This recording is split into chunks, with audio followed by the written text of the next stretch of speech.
ഇവിടെ എഴുതി കിട്ടിയ ഒരു ചോദ്യങ്ങളിൽപ്പെട്ടൊന്ന്, ഒരു പെൺകുട്ടിയെ ഇഷ്ടമാണ്, മറക്കാൻ ആഗ്രഹമുണ്ട്, പക്ഷെ കാണുമ്പോൾ അകൽച്ച കൂട്ടാൻ നോക്കുമ്പോഴും ആ ഇഷ്ടം വീണ്ടും വരുന്നു, എന്നെ സഹായിക്കാമോ?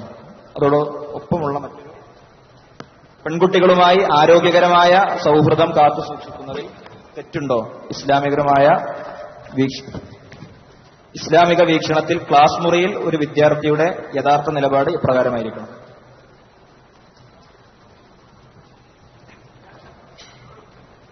നമ്മൾ ഇത്തരം സെഷനുകളിൽ ഏറ്റവും അധികം വരുന്ന ചോദ്യങ്ങളാണ് അഫയറുമായി ബന്ധപ്പെട്ടുള്ള ചോദ്യങ്ങൾ. ഞാനിത് പറയുമ്പോൾ നിങ്ങളോട് എനിക്ക് ആമുഖമായി പറയുവാനുള്ളൊരു കാര്യം, നമ്മളെല്ലാവരും പഠിക്കുന്നത് മിക്സഡ് കോളേജുകളിലും സ്കൂളുകളിലും ഒക്കെ പഠിച്ചു വന്ന ആളുകളാണ്. എനിക്ക് അത്ഭുതകരമായി തോന്നിയ കാര്യം, ഇന്ന് ഞാൻ കൈകാര്യം ചെയ്ത കേസുകളിലെല്ലാമുള്ള പെൺകുട്ടികളുടെ അഫയറുകൾ, അവരൊക്കെ പലരും എഞ്ചിനീയറിംഗ് സ്ഥാപനങ്ങളിൽ പഠിക്കുന്നവരാണ്. അവിടുത്തെ വിദ്യാർത്ഥികളല്ല അധികവും, മറിച്ച് അവർ +2-നോ SLC-ക്കോ ഒക്കെ പഠിച്ചപ്പോഴുള്ള ബന്ധങ്ങളാണ് അവരെ ഇന്നും അലട്ടിക്കൊണ്ടിരിക്കുന്ന ബന്ധങ്ങൾ എന്ന് മനസ്സിലാക്കാൻ പറ്റി. നമ്മൾ മനസ്സിലാക്കേണ്ട ഒരു കാര്യം, ഈ അഫയറുകളിൽ നമ്മൾ എത്തിപ്പെടുന്ന ആളുകൾ അത് ആയി കഴിയുമ്പോൾ സ്വാഭാവികമായും എന്ത് ചെയ്യുന്നൊരു ആ തെറ്റിൽ നമ്മൾ ആക്കപ്പെട്ടു പോയി കഴിഞ്ഞാൽ പിന്നെ നമുക്ക് നമ്മുടേതായ ന്യായമുണ്ടാവും.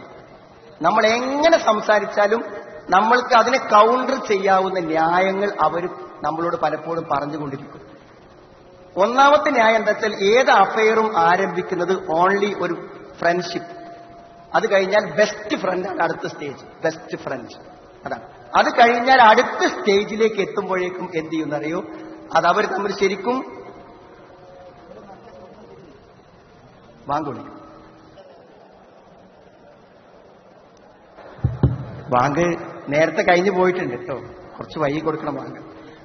അപ്പൊ ഞാൻ പറഞ്ഞു വന്നത്, ഒരാളും എന്തല്ല ക്യാമ്പസിൽ നിന്നോ അല്ലെങ്കിൽ ഒരു പെൺകുട്ടിയോ ആൺകുട്ടിയെയോ അവിഹിതമായി സ്വീകരിച്ച് അതിലൂടെ ഒരു സന്തോഷമോ അല്ലെങ്കിൽ ഒരു തിന്മയോ ചെയ്യുന്നതിനുള്ള ആസ്വാദനം ഉദ്ദേശിച്ചല്ല തുടങ്ങുന്നത്. അതുകൊണ്ടാണ് നമ്മുടെ കൂട്ടത്തിലെ ഏത് നല്ലൊരു വ്യക്തിയും ഈ ഒരു അപകടത്തിൽ പെട്ടുപോകാൻ കാരണം ആദ്യം ഫ്രണ്ട്ഷിപ്പാണ്. കൂടെ പഠിക്കുന്ന ഒരു കുട്ടിയോട് ഫ്രണ്ട്ഷിപ്പ് ആയിക്കൂടെ എന്നാണ്. അവിടെ തന്നെ ഇസ്ലാം തിരുത്തുന്നുണ്ട്.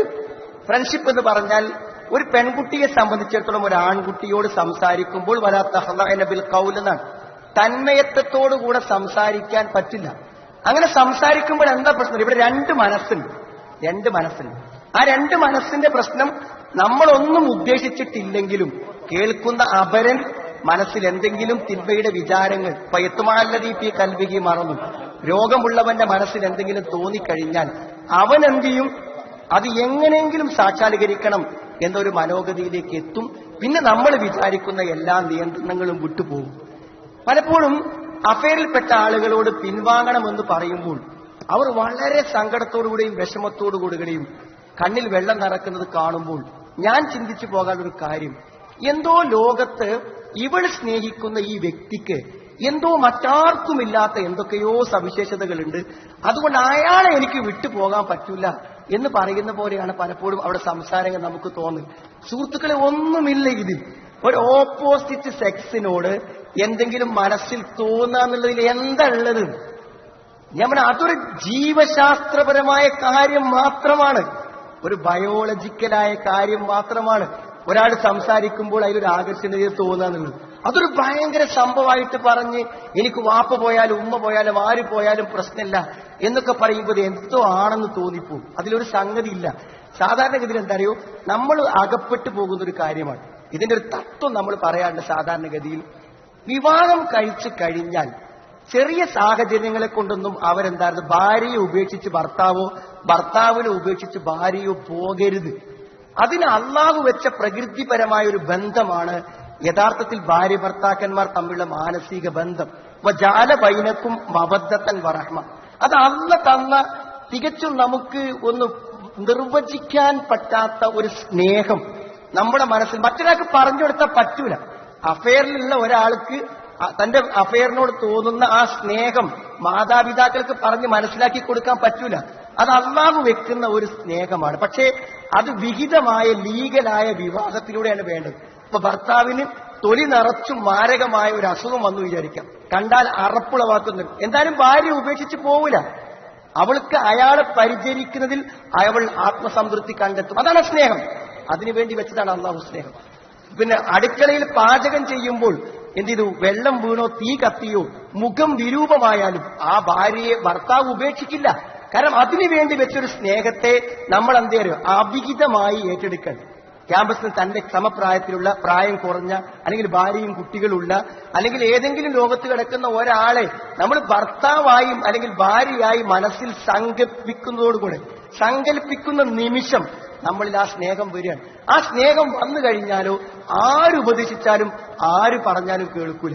അതിന് അവസ്ഥ കുറച്ചൊരു ദീനീ ബോധമുള്ള പെൺകുട്ടികളൊക്കെ ആണെങ്കിൽ, ഇപ്പോ ഞാൻ സംസാരിച്ചൊരു പെൺകുട്ടി വളരെ ഹിജാബൊക്കെ ധരിക്കുന്ന ഒരു പെൺകുട്ടിയാണ്. ആ പെൺകുട്ടിന്റെ അടുത്ത് പ്രേമാഭ്യർത്ഥനയുമായി വന്ന വ്യക്തി വന്ന രൂപം നമ്മളെ അത്ഭുതപ്പെടുത്താൻ. അയാൾ വന്നത് എങ്ങനെ അറിയോ, എന്റെ മാതാപിതാക്കൾ നല്ല ദീനീ ചിട്ടയുള്ള ഒരു കുട്ടിയെ മാത്രമേ വിവാഹം കഴിക്കാൻ സമ്മതിക്കുള്ളൂ, അതുകൊണ്ടാണ് ഈ ക്ലാസ്സിൽ ഏറ്റവും ഹിജാബുള്ള നെന്നെ തെരഞ്ഞു വന്നതെന്നാണ് അയാളെ റിക്വസ്റ്റിന്റെ ഫസ്റ്റ് വാചകം. ആലോചിച്ച് നോക്കൂ നിങ്ങൾ ഇതിന്റെ ഒരു അത്ഭുതം.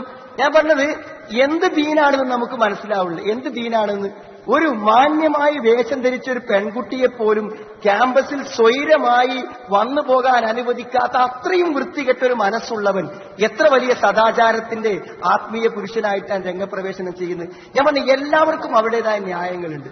പക്ഷെ സുഹൃത്തുക്കൾ, നമ്മൾ ചിന്തിക്കണം, ഇതിൽ പെട്ടുപോകുന്ന ആളുകൾക്കുള്ള ഏറ്റവും വലിയ നഷ്ടം എന്താന്ന് വെച്ചാൽ, നിങ്ങൾക്ക് ഈ ജീവിതത്തിൽ ഏറ്റവും ആസ്വാദകരമായ ഒന്നാണ് കുടുംബജീവിതം. ആ കുടുംബജീവിതം പൂർണ്ണമായ ആനന്ദത്തോടെയും ആഹ്ലാദത്തോടെയും അനുഭവിക്കാൻ നിങ്ങൾക്ക് പ്രയാസമുണ്ടാകും. അതിലൊരു സംശയം വേണ്ട. ഇന്ന് എന്നോട് പറഞ്ഞ ഒരു വാർത്ത ഞാൻ പറയാം. വിവാഹം കഴിഞ്ഞ് വന്ന പെൺകുട്ടിയുടെ സംശയമാണ് തന്റെ ഭർത്താവിനെ കുറിച്ച്. അയാൾക്ക് മുമ്പൊരു പെൺകുട്ടിയുമായി ബന്ധമുണ്ടായിരുന്നു. അപ്പോൾ ആ പെൺകുട്ടി ഇനിയും അയാളുടെ ജീവിതത്തിലേക്ക് കടന്നു വരുമോ എന്നൊരു പേടി അവൾക്ക്. കാരണം അഫയർ ജീവിതത്തിൽ ഒരിക്കലും ഉണ്ടായിക്കഴിഞ്ഞാൽ വീണ്ടും അതിലേക്ക് തിരിച്ചു പോകാനുള്ള മനോഗതികൾ ഉണ്ടായിക്കൊണ്ടിരിക്കും. സംശയങ്ങൾ, തന്റെ കൂടെ ജീവിക്കാനെ കുറിച്ച് സംശയങ്ങൾ ഉണ്ടാകും. എത്രമാത്രം നമ്മൾ വിശ്വാസത്തിൽ നിന്ന് പുറത്തു കടക്കും.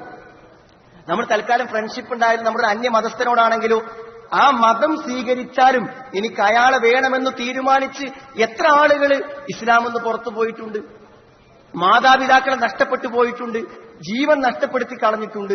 അത്രയും അപകടകരമാണ് ഈ കാര്യം. അതുകൊണ്ട് നമ്മുടെ അഭിമാനത്തെയും നമ്മുടെ ഭാവി ജീവിതത്തെയും ദാമ്പത്യത്തെയും മുഴുവൻ നശിപ്പിക്കുന്ന ഇത്തരമൊരു ബന്ധം, നമ്മുടെ കൂടെ പഠിക്കുന്ന ഒരു സഹപാഠിനിയെ തെറ്റായ ഒരു മനസ്സോടുകൂടെ നോക്കിക്കാണുന്ന ലജ്ജാകരമായ ഒരു മാനസികാവസ്ഥ ഒരിക്കലും നമുക്കുണ്ടാവരുത്. സഹോദരങ്ങളെ, നിങ്ങൾ ഒറ്റ തീരുമാനമെടുത്താൽ മതി. എനിക്ക് എന്റെ ക്യാമ്പസിൽ കൂടെ പഠിക്കുന്ന പെൺകുട്ടികളിൽ ഏതെങ്കിലും ഒരു പെൺകുട്ടിയോട് മാത്രം പ്രത്യേകമായൊരു ബന്ധം സ്ഥാപിക്കാൻ എനിക്ക് അനുവാദമില്ല. എന്റെ ക്യാമ്പസിൽ പഠിക്കുന്നതിൽ എനിക്ക് പരിചയമുള്ള പുരുഷന്മാരിൽ ഏതെങ്കിലും ഒരു പുരുഷന് മറ്റു പുരുഷന്മാരിൽ ഒരു പ്രത്യേകതയ്ക്ക് ഒരു സ്ഥാനമില്ല. അതുകൊണ്ട് നമുക്ക് പറയാം, നിങ്ങൾക്ക് പറയാം, നിങ്ങളുടെ അഫയർ ആയിട്ടുള്ള ആരെങ്കിലും ഉണ്ടെങ്കിൽ അവിടെ പറയാം, അന്യ സ്ത്രീകളെ, അന്യ പുരുഷന്മാരോട് ബന്ധപ്പെടാൻ ഇസ്ലാമിൽ അനുവാദമില്ല. അതുകൊണ്ട് ഞാൻ ബന്ധപ്പെടുന്നില്ല, ഞാൻ ഫോൺ വിളിക്കുന്നില്ല, എന്റെ ഫോണിലേക്ക് മെസ്സേജ് വരാൻ പാടില്ല, ഞാൻ നിങ്ങളെ കോണ്ടാക്ട് ചെയ്യില്ല, അത് ഇസ്ലാമിൽ പറ്റില്ല, ഞാൻ അവസാനിപ്പിച്ചു.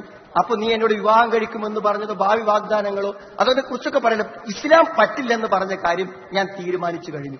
അതിന്റെ ഭാവിയെക്കുറിച്ചെല്ലാം അത് വരുന്ന സമയത്ത് അതിനനുസരിച്ച് ചിന്തിക്കാം. ഇപ്പോൾ ഞാൻ താങ്കളെ കോണ്ടാക്ട് ചെയ്യാൻ ഉദ്ദേശിക്കുന്നില്ല എന്ന് ഇസ്ലാമെന്ന് മനസ്സിലാക്കിയ ലളിതമായ ഒരു കാര്യം. ഞാൻ അത് ചെയ്താൽ 2-3 വർഷത്തെ എന്റെ തെറ്റുകൾ എന്റെ റെക്കോർഡിലുണ്ടാകും. നാളെ പരലോകത്തെ എനിക്ക് പ്രശ്നമാണ്, നോട്ടം വ്യഭിചാരമാണ്, സംസാരം വ്യഭിചാരമാണ്. അതുകൊണ്ട് ഈ തിന്മ ഞാൻ ഇന്ന് അവസാനിപ്പിക്കുന്നു എന്ന് പറയുകയല്ലാതെ ഇതിന് വേറെ പരിഹാര മാർഗങ്ങളില്ല.